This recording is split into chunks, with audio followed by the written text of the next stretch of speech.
Chapter 1020 Cara Seorang Demoness. Saat pikirannya berputar cepat, Klein tiba-tiba bertukar posisi dengan pelayannya, Enuni, yang berada di ruangan seberang. Dan di bawah sebatang anggur 150 meter dari gedung utama Manor, seekor kaki 1000 yang merayap perlahan tiba-tiba mengeras sebelum akhirnya melonggarkan tubuhnya. Hampir bersamaan, tubuhnya menghilang dari tempatnya. Dwayne Dante yang mengenakan piyama kotak-kotak biru dan putih telah muncul. Klein telah bertukar tempat lagi dengan bonekanya. Ia memutuskan untuk menggunakan cara ini untuk secara diam-diam mengikuti Konas Kilgore dan mencari tahu kemana dia pergi atau apa yang direncanakannya. Meskipun ia hanya bisa bergerak sejauh 150 meter dalam sekali gerakan, dan memerlukan waktu 2 hingga 3 detik di antara gerakan, karena proses mengubah target menjadi boneka. Ini jauh lebih tersembunyi dibandingkan flaming jump atau teleport. Ini membuat Konas Kilgore sulit mendeteksinya. Lagi pula, ia berhadapan dengan seorang demigod. Bahkan di wilayah di mana intuisi spiritual seseorang tidak terlalu baik, seorang demigod tidak boleh dianggap remeh. Dengan logika yang sama, Klein tidak mengandalkan Creeping Hunger untuk bersembunyi di bayangan. Ini karena metode itu relatif lambat meskipun menyembunyikannya dengan cukup baik. Tidak mungkin baginya untuk mengejar demigod tersebut. Di bawah langit malam yang gelap, dari Maigur Manor ke tepi selatan Sungai Tusok, tikus, ular, laba-laba, dan ikan yang aktif di daerah itu mengeras dan menjadi lamban. Mereka diubah menjadi boneka satu demi satu. Dengan bantuan mereka, Klein terus bergerak tanpa menimbulkan keributan. Tak lama kemudian, ia tiba di tepi selatan Sungai Tusok, dan setelah mendekati Konas Kilgore, ia menjaga jarak 1 kilometer. Bagi seorang Bizarro Sorcerer, meskipun sebuah boneka melampaui jangkauan kendalinya, itu tidak akan segera melarikan diri dari keadaan terkontrolnya atau mati dengan segera. Tanpa kesadaran seorang Bizarro Sorcerer sebagai bahan pemicu, proses ini cukup lambat dan memerlukan hampir 10 menit. Oleh karena itu, Klein tidak khawatir akan kehilangan Enuni, yang terbaring di tempat tidur, saat ia melakukan pengintaian. Selama ia kembali dalam waktu 10 menit, ia bisa terus mengendalikan bonekanya. Diam-diam, Klein mengikuti Konas Kilgore saat mereka bergerak ke hulu. Melalui hutan lebat, mereka mendaki sebuah gunung di samping tepi sungai. Saat itu, Konas Kilgore, yang tidak mengenakan rompi atau jas, tiba-tiba berhenti. Ia memeriksa sekelilingnya dan memperluas jangkauan pencariannya seolah-olah ia berusaha mengklaim wilayahnya. Melihat ini, Klein tidak berani tinggal lebih lama. Ia segera bertukar tempat dengan boneka-bonekanya dan mundur berulang kali, menjauh hingga jarak hampir 3 km dari Wakil Direktur MI9. Saat itu, ia melepaskan kendali boneka-boneka di depannya. Kematian beberapa serangga tidak akan menimbulkan kecurigaan. Ini semua terlalu umum di pinggiran dan di hutan. Raja Lima Laut Nas dapat menciptakan lingkungan bertarung yang menguntungkan baginya. Apakah Konas Kilgore, yang juga seorang demigod jalur Black Emperor, memiliki kemampuan untuk mendemarkasi wilayah semacam itu? Ia bisa mengubah, meningkatkan, dan menggunakan aturan tertentu serta membuat siapapun yang mengikutinya terpapar tanpa bisa bersembunyi. Sangat mungkin. Klein dengan hati-hati mengeluarkan koin emas yang ia letakkan di saku piyamanya. Ia memutar koin itu di antara jarinya dan membaliknya. Kali ini, ia sengaja mengendalikan kekuatannya dan tidak menghasilkan suara saat memantulkan koin. Koin emas itu terbang diam-diam dan mendarat di telapak tangannya. Tanpa perlu melihat ke bawah, wajah koin emas itu dengan sendirinya terpantul di benaknya. Itu adalah sisi gambar. Ini berarti bahwa anomali di depan mengandung bahaya yang ekstrim. Seperti yang diharapkan dari seorang demigod. Kemampuan semacam itu benar-benar patut dicontoh. Namun, apakah kau pikir kau bisa menghindari pengintaianku?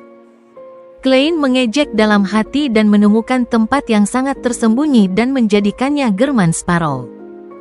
Setelah itu, ia menyatukan kedua tangannya dan menekannya ke mulutnya, berbisik. Yang terberkati dari laut dan dunia roh, pelindung kepulauan Rorstad, penguasa makhluk bawah laut, penguasa tsunami dan badai, yang agung Kalvetua. Setelah berdoa, Klein segera melangkah 4 kali berlawanan arah jarum jam dan tiba di atas kabut abu-abu. Ia duduk di kursi deful dan memanggil tongkat tulang dengan permata biru yang tersemat di ujungnya.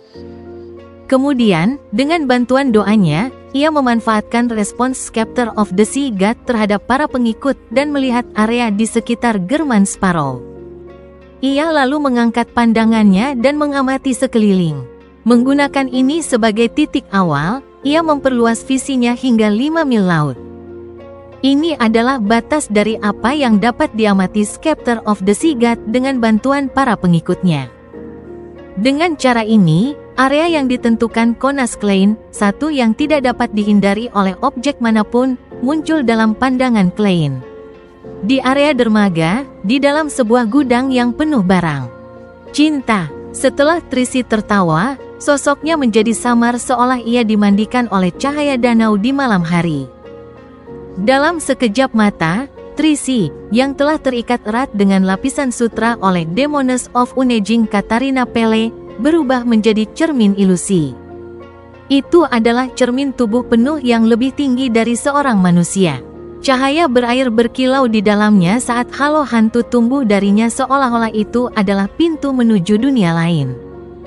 Saat itu, cermin itu tidak memantulkan pemandangan di depannya. Sebaliknya, ia menggambarkan sebuah ruangan. Ruangan itu remang-remang.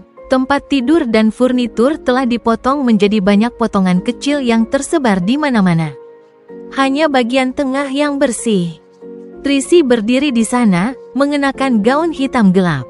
Rambutnya mengalir dengan halus saat melambai di angin, menonjolkan keindahan wajahnya yang sangat cerah. Ia terlihat seperti hantu wanita seperti yang diceritakan dalam dongeng. Ia sebenarnya tidak hadir dan menggunakan cermin ilusi untuk memproyeksikan sosok dan kekuatannya dari jauh. Seolah-olah semuanya nyata. Oleh karena itu, ia tidak panik sama sekali saat dikendalikan dan diburu. Melihat pemandangan ini, Katarina Pele, yang mengenakan jubah putih sederhana dan suci, tidak ragu untuk berteriak. Gelombang tak terlihat dengan cepat menyebar saat rambutnya melambai. Setiap helai terlihat jelas dan tegas. Mereka tebal dan dicat dengan warna abu-abu putih. Cermin tubuh penuh ilusi tiba-tiba bergetar dan bergetar seolah-olah berada di ambang pecah. Dan di ruangan berantakan yang dipantulkannya, fragmen tempat tidur, meja, dan kursi berubah menjadi abu-abu putih, kehilangan kilau seolah-olah mereka adalah batu. Lantai kuning coklat di depan Trisi berubah menjadi batu abu-abu putih saat dengan cepat meluas menuju satu-satunya manusia di ruangan itu, seperti gelombang pasang yang mengamuk. Trisi tidak mencoba melawan saat ia berbalik dan melambaikan tangannya ke belakang sambil melompat menuju jendela yang terbuka. Di udara, jaring laba-laba tak terlihat yang miliknya muncul. Mereka berubah gelap saat menyebar menuju warna abu-abu putih. Pada saat yang sama, cermin tubuh penuh yang gelap dan dalam memproduksi satu retakan setelah yang lain. Di tengah suara ilusi yang hancur, ia pecah dan menghilang. Namun, sebelum cermin tubuh penuh itu sepenuhnya menghilang, warna abu-abu putih surut dengan cara yang aneh di dalam ruangan yang terpetifikasi, mewujud menjadi sebuah sosok. Sosok itu mengenakan jubah putih sederhana dan suci, serta memiliki rambut hitam legam yang indah.